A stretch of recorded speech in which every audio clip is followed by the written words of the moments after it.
Hey everybody, this is Let That Sink In with FoePound.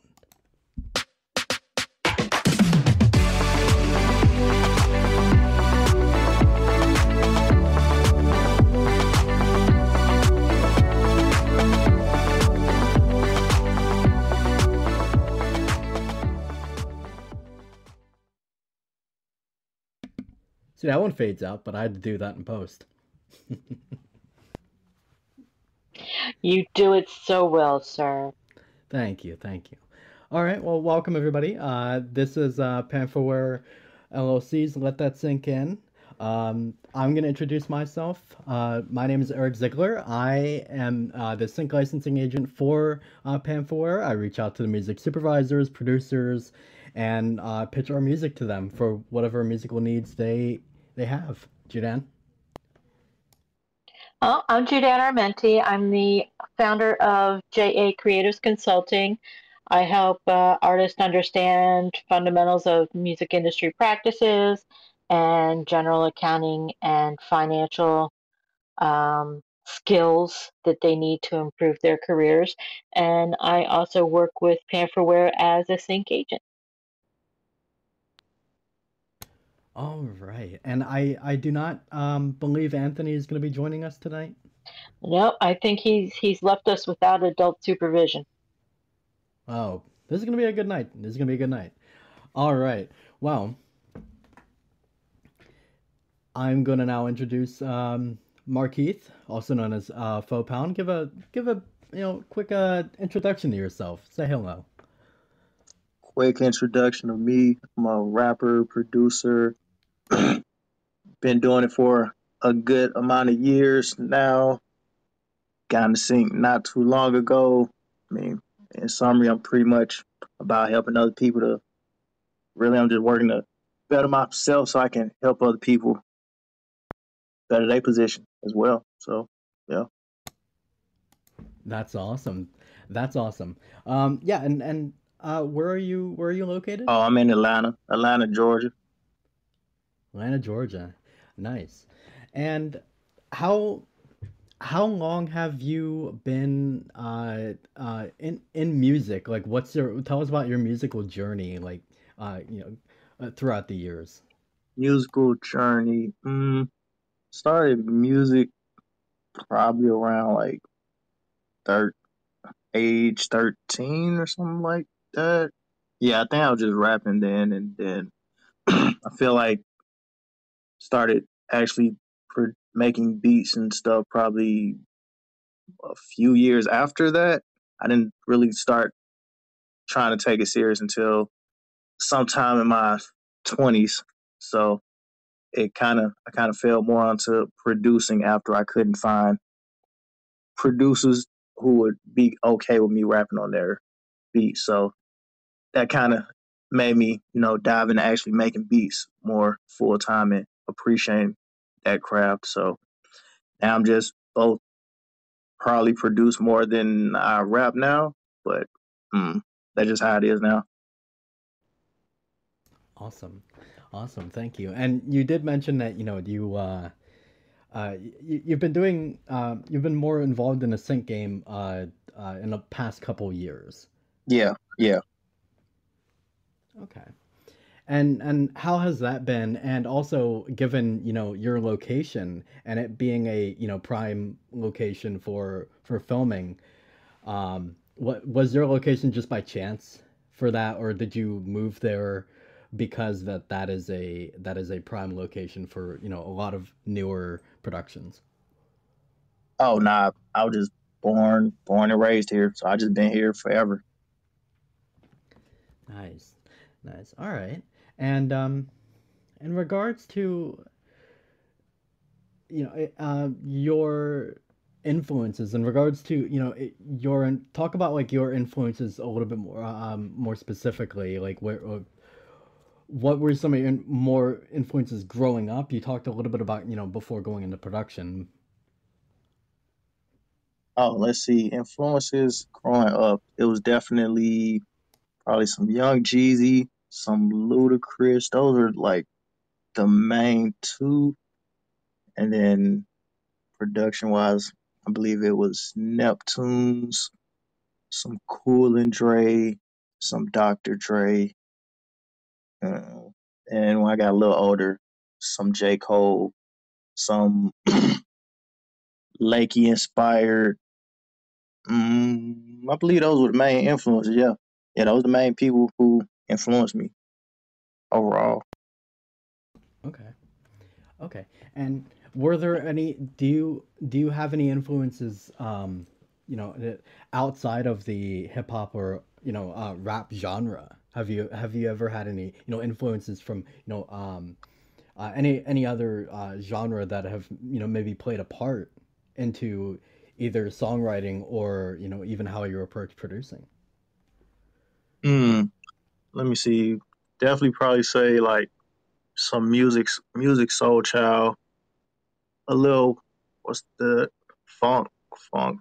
I always get their name mixed up. Funk jazz soul, jazz funk soul. I always mix how they mix their name up. I know it's one some kind of combination of how you say their name. I know it's a few jazz groups I like listening to.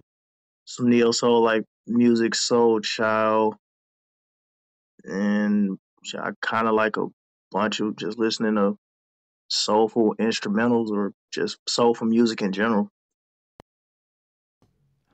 And that's that is a combination that I see very often is, not only soul but R&B, it always tends to blend nicely with hip hop and actually, oh, Jadan, I saw you did have you on mic. Did you want to? Yeah, I wanted to ask Markeith a quick question. Sure. Since you've been a local to Atlanta for your entire life, how have you interpreted the change of the music scene? Because in the last, what, 10 years, Atlanta has been the quintessential hotspot. So, how has the scene changed from your perspective? Mm, I definitely say like depending on what kind of since the landscape has changed, depending on what kind of music you make, it's a little different on moving through the city. Like if you aren't making in some instances, if you aren't making like what's considered popular at the moment, and if you're somebody who's going around the city doing shows or whatever, it's a little more challenging for you to find spots that are more accepting of whatever you're doing if you're not following the current sound. So I definitely have noticed that. So, Atlanta is still very niche oriented as far as the scene goes. Yeah, pretty much. I mean, it's like pockets for other sounds and stuff. You just gotta find them and know where to look. So I mean, if you're doing something that's not necessarily what everybody doing, you kind of got to find what specific area accepts that kind of music. How is it that you feel that um, benefits or challenges the scene? You said benefits or challenges the sync. The scene, the music scene in Atlanta itself. Oh, the scene. I mean, it kind of just makes it like, I mean, if you if you aren't making the regular stuff that's current right now, I mean, kind of just make you work harder or get heavily discouraged. I just see it as a way like you should just work harder to find the people who connect with whatever type of music you into. Because I mean, they out there. You just got to find them. I hear you. Thanks so much, man. Yeah. And going off of that a little bit, when it comes to connecting, as an artist, when it comes to connecting, what have been your favorite tools to do so? Has it been more, especially given the pandemic, where basically everybody went virtual? Um, what has been like your favorite ways to connect to other artists and people in the industry? My favorite way. I met a lot of people on what is it, Instagram. So through Instagram, I met a couple people on like even on Reddit. I feel like I met a few people on Twitter. It's been kind of all over. It's like on the social media. I mean, you never know who you might run into, who you might have a connection with. I mean, you might it's somebody who probably is into everything that you into, who might not necessarily be in your state, but I mean, they might be on Instagram in like Colorado or somewhere else. So definitely for me, I think Instagram was the probably the main one for me where I found the most connections with people. Yeah. Okay. Okay. And you know, how have you felt that? Because there's often this argument of there's a lot of people who say it's now that we're pretty much everybody's virtual, it's a lot better, like, and the connections have increased given the past 2 years, um and fingers crossed, it looks like we're going back hopefully soon into pre 2020 meeting. But how do you think it's better now? Do you think it's better like now that we've introduced people to more of a virtual landscape to be able to connect, or do you think that it can be hindering in some way? Do you think it can be hindering now that uh people weren't meeting in person and are maybe too comfortable with meeting online? Could be a little bit of both. I mean, I've kind of seen from like people, it's been like both sides. Like I see people who like they only want to grow their music like the old way. Like I just want to perform. I can't perform because it's COVID, all that type of stuff, and they just feel like their careers on standstill because of it's only online, and they don't want to convert. I mean, at the same time, I've seen some people who you know they just completely online. They have no intention of doing anything in person. I mean, even though it's COVID and everything, it's still like something special about that person to person connection. Like if you were at a show or an event, or you just saw somebody face to face, just seeing the person expressions in person is a little something different from online. So it definitely depends on the individual. I think if you got a good balance of like in person and online, then I feel like you could be cool. I mean, but it kind of depends on however the artist is deciding to set up their revenue model and stuff like that, though. Yeah, no, that's a very good point. There can be benefits and downsides to either one. There can be there's benefits to each one, and you got to be able to utilize both to get the maximum potential of kind of both of those methods. But it really does depend on your personal marketing strategy. um, yeah, so I'm gonna switch gears here just a little bit, and I want to talk briefly about placements. Have you What has your experience been like with placements? Have you had any placements with your music? Oh, nope, not yet. I mean, I'm with a couple libraries and I've submitted a decent amount of music. I haven't got anything placed yet. So still waiting on that first one. Oh yeah, oh yeah.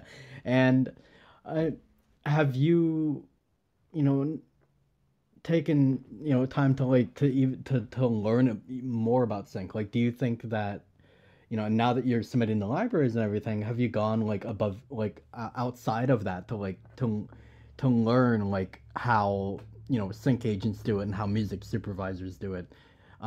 Because that's been a trend that I've seen, is that ever since sync kind of exploded recently, there's been a lot of artists who have kind of taken into their own hands to learn like the behind the curtains kind of stuff that goes on, so that they have a better understanding of how it works, and therefore they can utilize that. Has that been your experience as well? Mm, Pretty much. I wouldn't say I've dived super deep into the behind the scenes. I've, kind of scratched the surface a bit.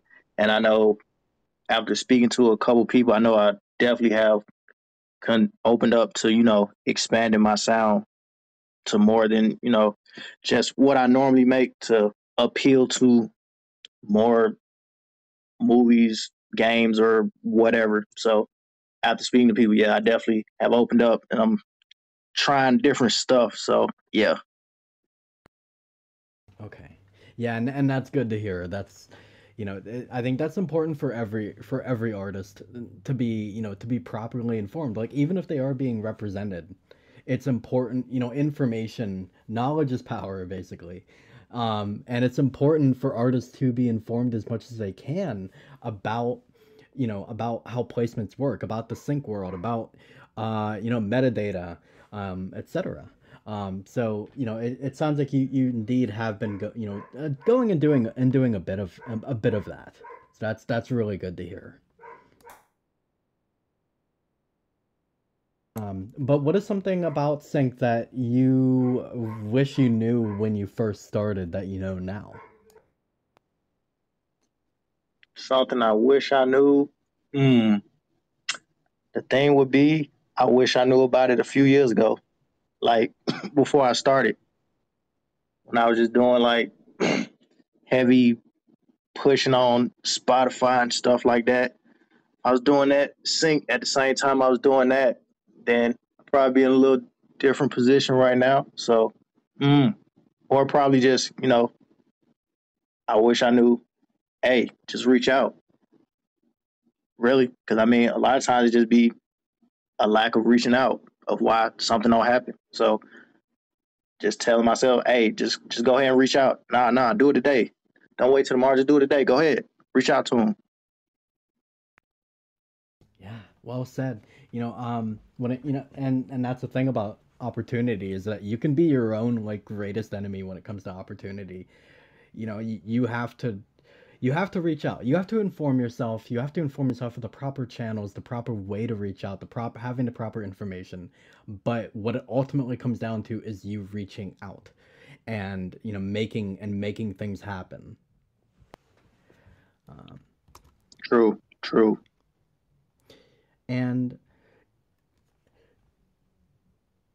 And what going kind of on that, what skills do you feel that are the most necessary in the music industry when it comes to the music industry, and regardless of whether actually especially when somebody's starting out, what do you think are the most important skills to learn for an artist? Even if they are getting into sync or even if they're just starting out, what do you think are the most important skills to have as an artist? The most important, I believe, the most important skills are things that don't have anything to do with creating actually, like the ability to listen, the ability to learn, the ability to properly communicate. Like a lot of times, I mean, because if somebody trying to teach you something and you're not in a position where you're not mentally ready to receive the information, you can't learn. So being able to learn, listen, communicate effectively, I feel like that's the most important thing because it's like you can always learn how to make beats or learn how to sing or learn how to rap. There's a lot of people who don't know how to communicate or how to properly listen and comprehend what's being said and apply that information. So I say those things are most important. Thank you. That's yeah, very well said. It's I would also, add on there as well, like, customer service experience, learning how to market. But yeah, like if you're not willing to learn and, step out of your comfort zone a little bit, then, you're only gonna go so far. You're not gonna go very far if you're not willing to, expand your mind and to learn things and be open to things. So true. So true. Okay. And what is the best piece of advice that another musician has given you? Another another musician gave me. Hmm. That I'm not entirely sure. Hmm. I know it's a bunch of people who's giving me information. I don't remember. Hmm. Maybe it was something like Nope, I can't remember. I'm having an extra brain fart. Yeah. Yeah, no worries, no worries. Yeah, that's totally fine because and there's a lot like as musicians, there's so many people throwing different kinds of advice, and it can be hard to like just pick one. No, that's totally fine. Yeah, that's Um, true. That's true. and kind of a unrelated to music question, but still I see it as relevant. It's something I like to ask the artists is if you weren't doing music, what would you see yourself doing? If I wasn't doing music, I know I'd be teaching people in some form or fashion. I mean, because yeah, I mean it's a huge part of me. Like, I mean, one thing, why reason I want to, well, I'm doing music is so I can better my position, so I can show other people that it's possible for them to be their own boss and show them how if they don't know how to. So I know I still would, if music wasn't, the catalyst for that, I would just pick something else so I can show other people how they can better their position. So probably teaching or fitness or something. I don't know. Nice. Well, I mean, you're given a lot of like really good gems tonight. So I mean, I could also, include. I would also include on there, motivational speaker. Oh yeah, I never thought about that. Motivational speaker. Yeah, because you're given a lot of good gems, um, and it's a lot of really good information, a lot of really good advice. And I meant to ask this at the very beginning, actually, but uh, is there any significance to the name FoePound? Oh yeah. So when I originally started rapping when I was like 13 or something like that, 13, 14, something like that. It was originally the number 4 and pound instead of the FOE. So the number 4 and pound was on some rap stuff where, it's supposed to be after the weight of a gun. Because when I was a kid, I was rapping about a lot of dumb stuff, rapping about killing people, shooting people, a whole bunch of lies and stuff, like how rappers do. So I know when I got a little older, decided to take it a little more seriously. I decided to change the number part of the pound. So the number part, the number 4 to the FOE to Faux. And the FOE, of course, means enemy for me. My Faux means enemy of negativity because I mean, I'm working to uplift other people and kill negative energy just in general. So instead of changing like my whole name to something else, I just decided to keep the Faux and keep pound to show that, people evolve. They can change. Like you still the same, but you can evolve, change, get better. Nice. I love it. And you said that like you were rapping about different stuff when you were younger. Have you ever thought about possibly what caused that change? What caused that change in what you wanted to actually write about? What you wanted to make your content about? Was there anything that caused in particular that caused a transitional shift in your songwriting and ultimately like how you viewed maybe yourself? In general, I know it was like, what was it? Oh yeah, in general, it was like, I forget when it was. I think it was like late teenage years or early 20s or something like that. I know I was definitely like, I can't keep rapping about shooting people and all this type of stuff because I'm not really about that type of stuff. And I mean, I'm one of those people who, if I say something, I like to stand by. So I'm like, I'm not trying to stand by me talking about I'm trying to shoot somebody. So I just need to change because I can't be saying like, oh, I'm real and I want to be honest just with myself and everybody else, but I'm lying on these songs like that. That just sounds like a huge contradiction. So I'm like, I gotta change that. So it was one way of being like, all right, we can be all the way real. Cause I mean, I don't know, I'm just not comfortable being like you fake in one area and you real in all the other areas. Cause it just feels like if you fake in one area, that fakeness might spill over into other areas of your life unintentionally. So I'm just like, nope, we'll just get rid of that fake stuff of lying on tracks and let's just speak about some real stuff and it would just be all the way real and comfortable. Yeah. Yeah, and people do tend to gravitate towards something that's real because I think people see a lot of fakeness. I'm actually not sure if that's even how you say it, but people see a lot of fake in the world, and I think people naturally gravitate towards, something real. Maybe, maybe because there's a lack of it. They see a lack of it. But Yeah, that's true. It's a lot of fake reels out here. mhm.